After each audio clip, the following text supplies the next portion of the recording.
Michael was never the type to disappear. He had plans, he had dreams, and he had people who cared about him. But one day, he stopped answering his phone. His messages were left on read. His apartment? Empty. His usual spots? Silent. At first, his friends thought he just needed time. Maybe he was overwhelmed. Maybe he wanted space. But the longer the silence stretched, the more uneasy they became. Michael wasn't the kind of person who just walked away. And then, one unsettling detail led to another. The last person to see him? Bishop Alexander, a man known for his sermons, his wisdom, and his place at the head of a powerful church. A man who stood before hundreds every week, preaching about truth and righteousness. But behind closed doors, there was something he never spoke about. A connection he had to keep hidden. A secret he couldn't afford to let anyone know. Michael knew the truth, and then he was gone. What happened in those final moments? What did Michael uncover that made him a threat? And how far would someone go to keep their reputation intact? This case left an entire community stunned, raising questions that had no easy answers. Stay with us as we piece together the story that many tried to keep in the dark. And if you love crime stories that pull you in and leave you questioning everything, hit the like button and subscribe. Bishop Alexander was not just a man of faith. He was a symbol of guidance and leadership. For years he stood at the pulpit, delivering powerful messages that stirred emotions and inspired thousands. Footage of his past sermons paints the picture of a devoted leader, hands raised, voice steady, eyes filled with conviction. His words promised salvation. His presence commanded respect. He wasn't just admired, he was loved. Church members described him as a man of wisdom, someone who always knew the right thing to say. His presence filled every room he walked into. He sat with high-profile religious figures, offering guidance. He prayed over families, performed weddings, comforted the grieving. To the outside world he was untouchable, a man whose heart belonged to God alone. But not all stories match their headlines. There was another side to him, a life carefully hidden behind locked doors and late-night drives.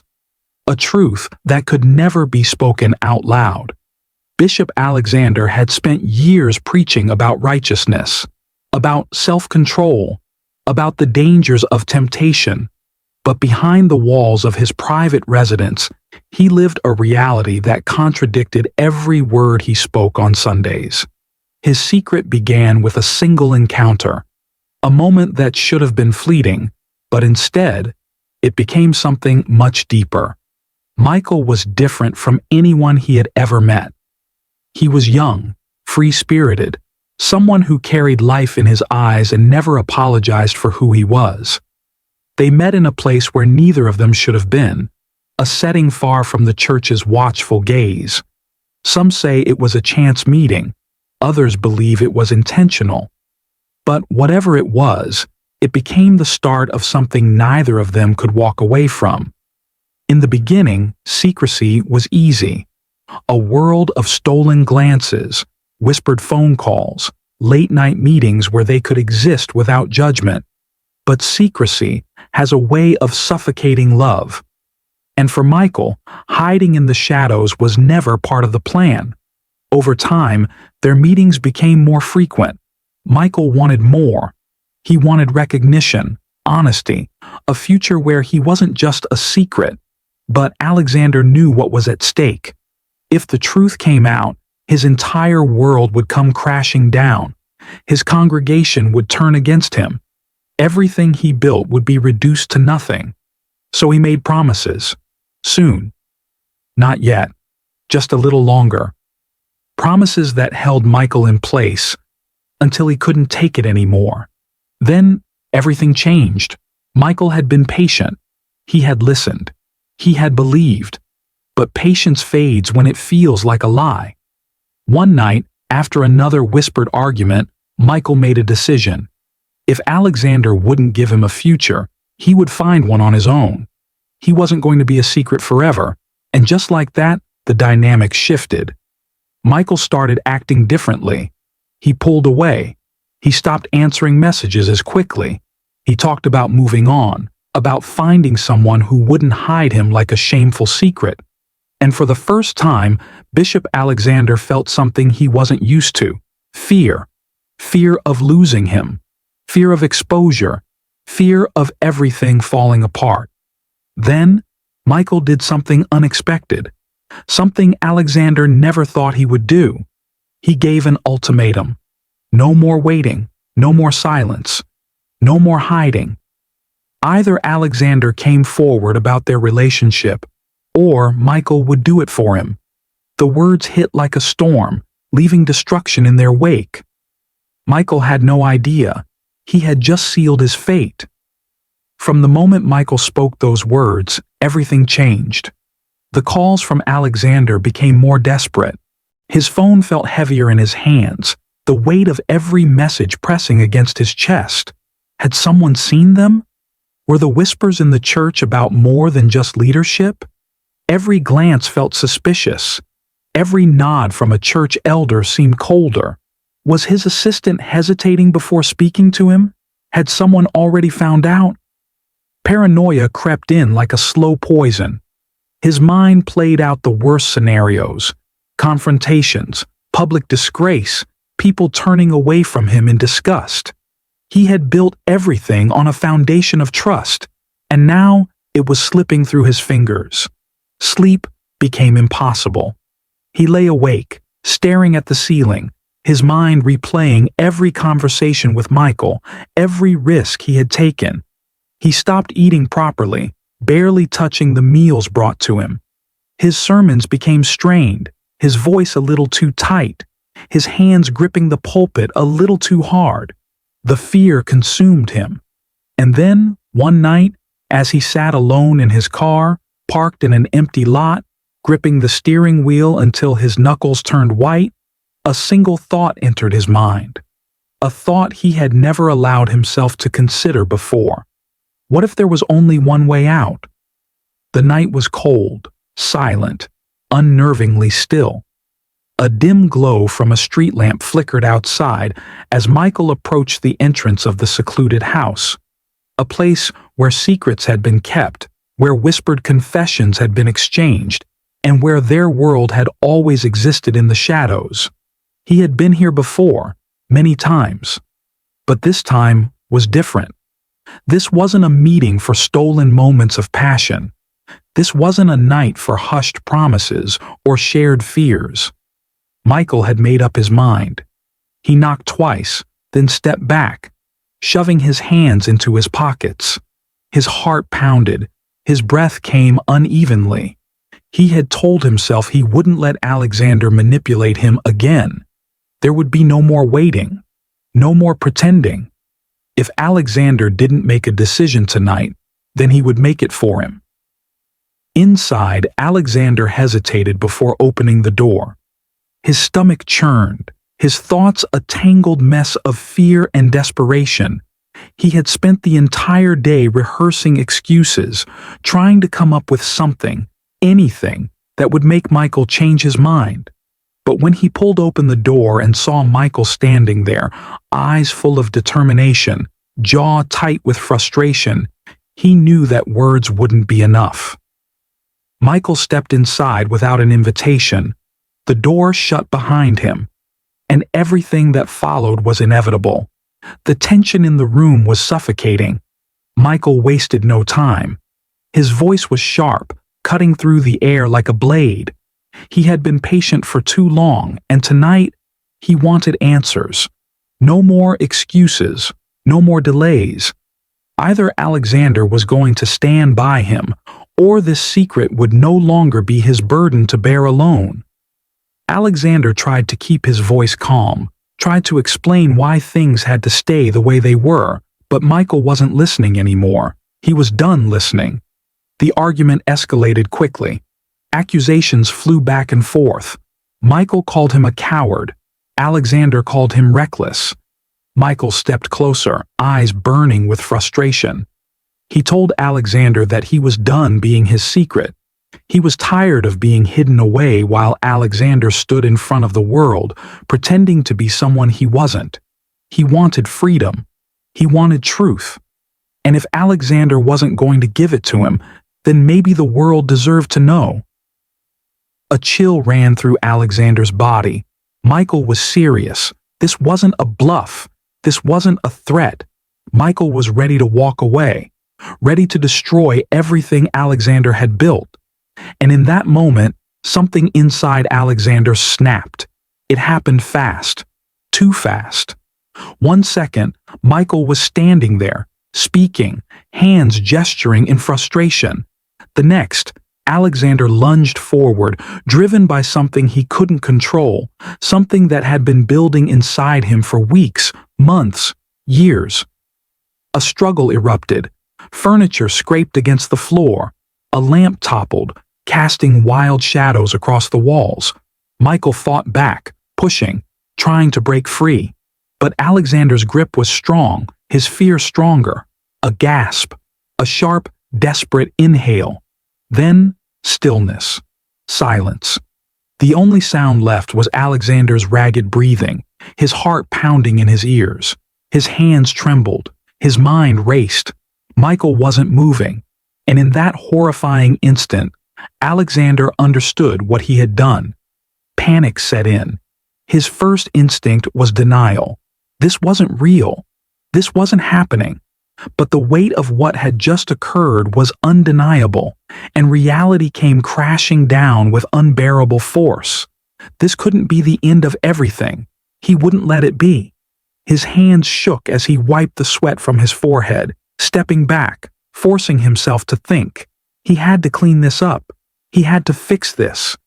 His mind moved in frantic circles. The room was a mess. Signs of struggle were everywhere. If anyone found out Michael had been here, if anyone suspected even for a second, his life would be over. So he moved quickly, methodically.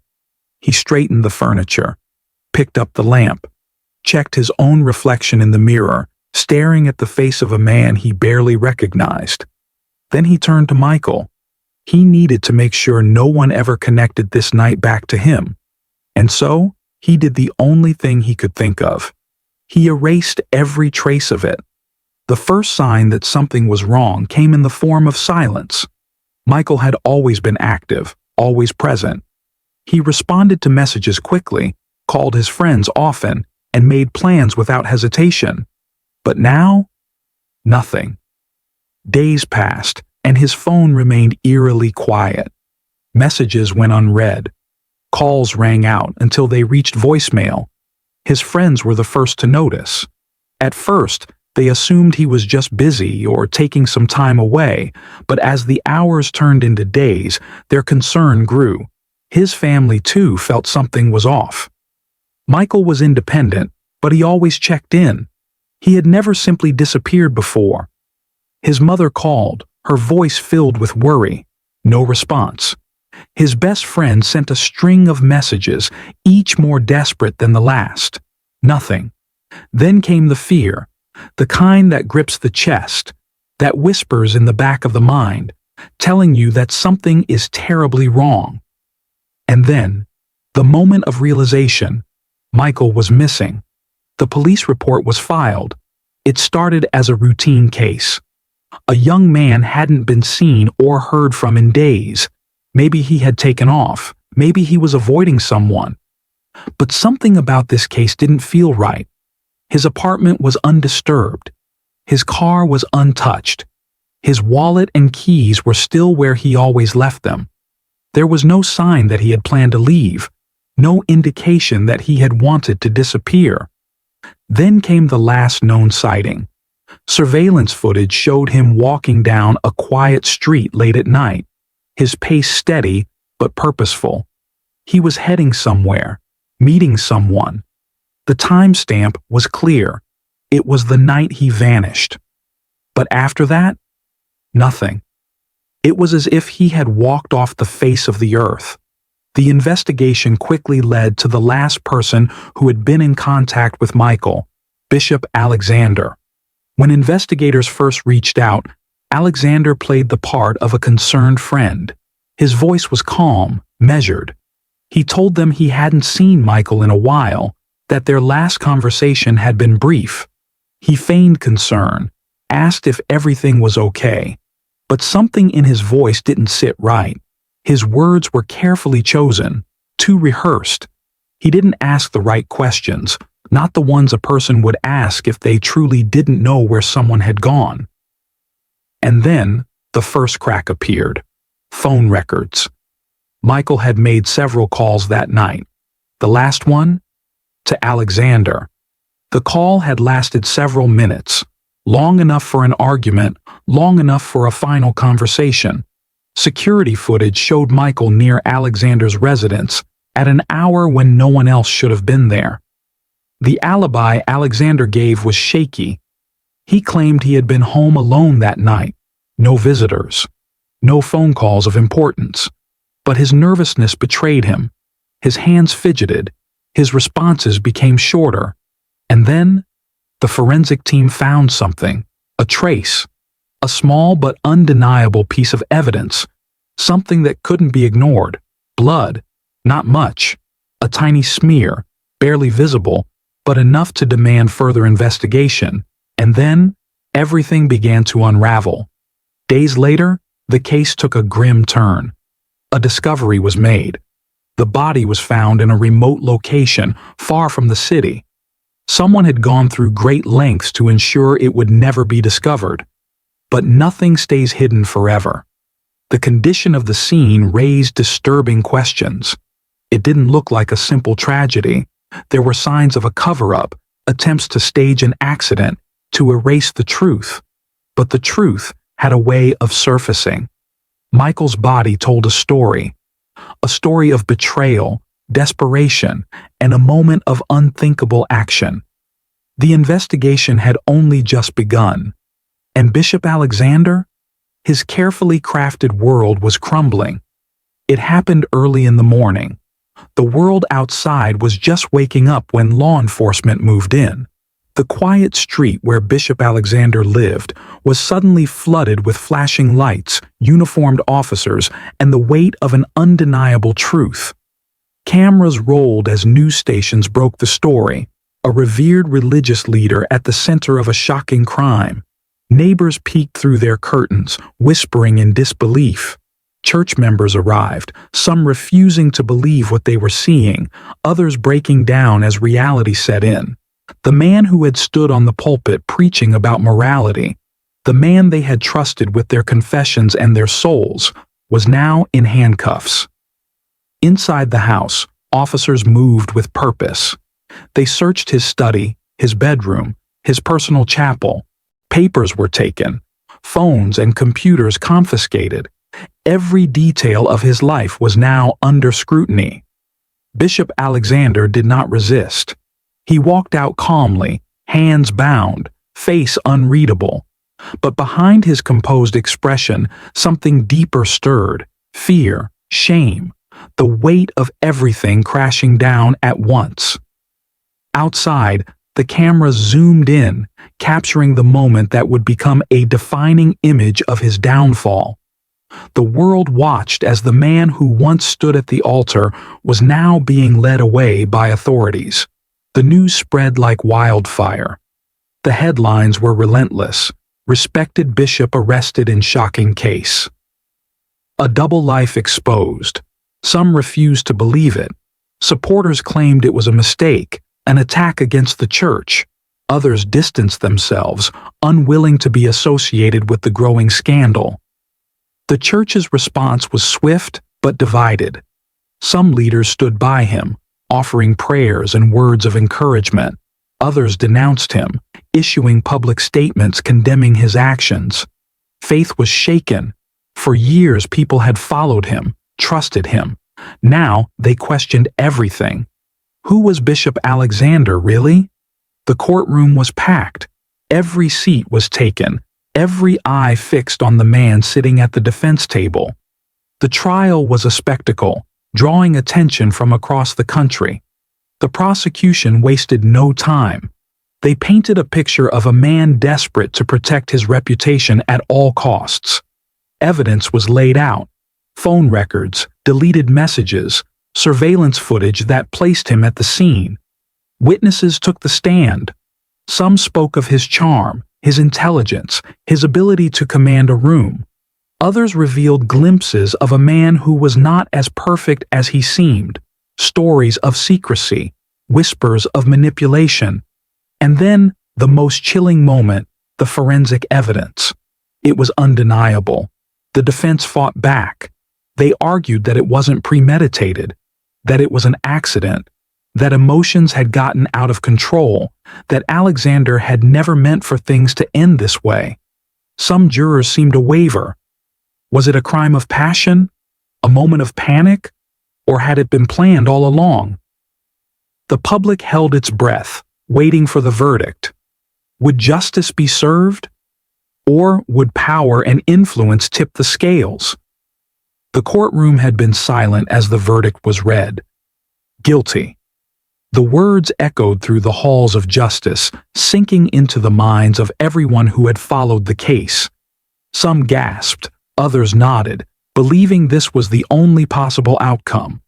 Bishop Alexander sat motionless, his face a mask of calm. But for the first time his hands trembled. He was sentenced, led away in shackles. No longer a revered man of faith, but an inmate. Inside prison, life was different. Gone were the fine robes, the adoring crowds, the respect. In their place were cold walls, strict routines, and the weight of the past he could never outrun. For years he had preached about redemption. Now he needed to believe in it himself. Did he feel regret? Or did he justify his actions, convincing himself that he had no other choice? Interviews with experts tried to decode his mind. Was this the act of a desperate man cornered by his own lies? Or was it a calculated decision to silence someone who knew too much? Some believed he was broken, a man who had spent his life living one way but hiding another. Others believed he was never the man people thought he was to begin with.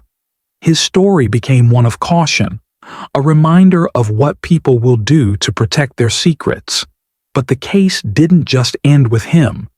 People began to wonder, how many others live with hidden truths, terrified of exposure?